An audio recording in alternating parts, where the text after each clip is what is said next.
আজ বেলা ৩টা পর্যন্ত বাড়ল কারফিউ, পরিস্থিতি শিথিল না হওয়া পর্যন্ত বহাল থাকবে, জানালেন স্বরাষ্ট্রমন্ত্রী।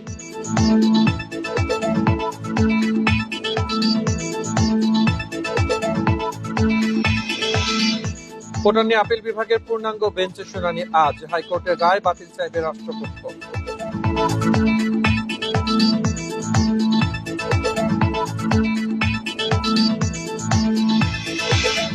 আজ ও কাল সারা দেশের সাধারণ ছুটি, বন্দর শাখা ছাড়া ব্যাংক ও আর্থিক প্রতিষ্ঠান বন্ধ।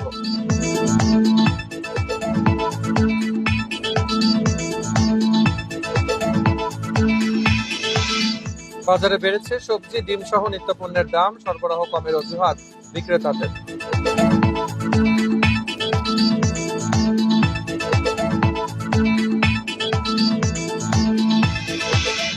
নরসিংদীতে কারাগার থেকে পলাতক কয়েদিদের 9 জন জঙ্গি, জড়িত সন্দেহে অস্ত্র সহ 23 জন গ্রেপ্তার।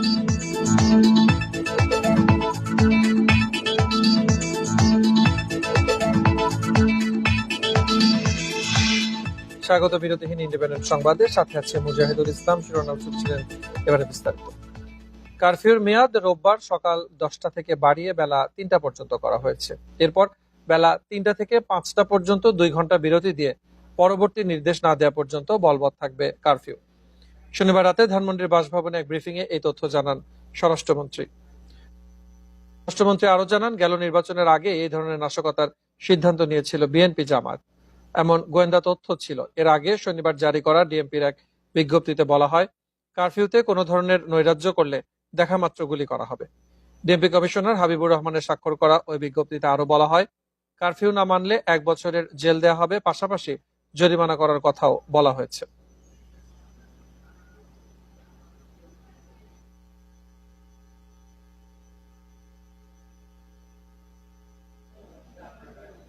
এ নিয়ে আরো জানাতে রাজধানীর ধানমন্ডি থেকে যোগ দিচ্ছেন সহকর্মী আরাফাতুর রহমান।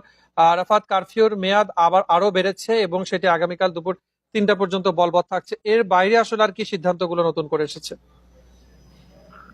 যে আমরা রাজধানীতে গত 1 ঘন্টা ঘুরে যেটা দেখেছি, যে রাজধানীর বিজয় সরণি, শাহবাগ, সায়েন্স ল্যাব এবং এই আরেক যেখানে গ্রিন রোড এরিয়াতে দেখেছি যে সাধারণ মানুষের উপস্থিতি এখানে নেই বললেই চলে।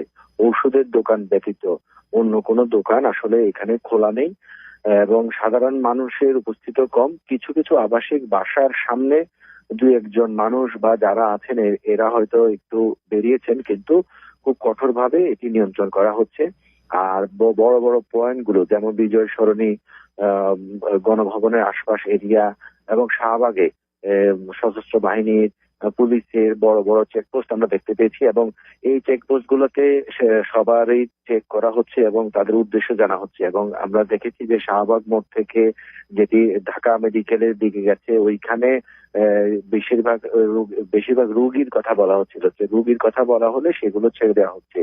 তবে এইখানে একটি বিষয় বলে রাখা দরকার, যে রাতের বেলা সাধারণত ঢাকাতে ময়লাবাহী গাড়ি, সিটি কর্পোরেশনের গাড়িগুলোকে বেশিরভাগ সময় দেখা যায়, কিন্তু আমরা এই মুহূর্তে এই গাড়িগুলোকে দেখতে পাইনি।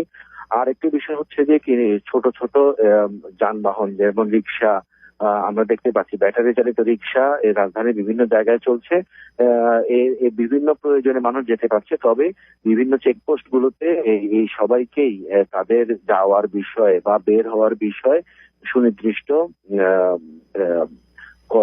প্রশ্ন জিজ্ঞেস করা হচ্ছে এবং অনেককেই ঘুরিয়ে দেওয়া হচ্ছে। যেমন মহাখালীতে আমরা দেখেছি যে মোটরসাইকেল আরোহী যারা ছিলেন তাদেরকে এই মহাখালীর যে চেকপোস্ট রয়েছে, অর্থাৎ সশস্ত্র বাহিনীর যে সেনাবাহিনীর যে চেকপোস্ট রয়েছে, সেখানে মোটরসাইকেল নিয়ে কেউ পার হতে পারছেন না, এরকম কঠোর ভাবে পালন করা হচ্ছে। এবং একটু আগে যে 11টার দিকে স্বরাষ্ট্রমন্ত্রী যে বলেছেন যে কারফিউ বাড়বে, সে কারণে কালকে সকালেও এই ধরনের পরিস্থিতি থাকবে বলে মনে হচ্ছে। তবে 3টা থেকে 5টা পর্যন্ত শিথিল যখন থাকবে তখন হয়তো সাধারণ মানুষ রাস্তায় বেরোবেন বলে আমরা আশা করছি।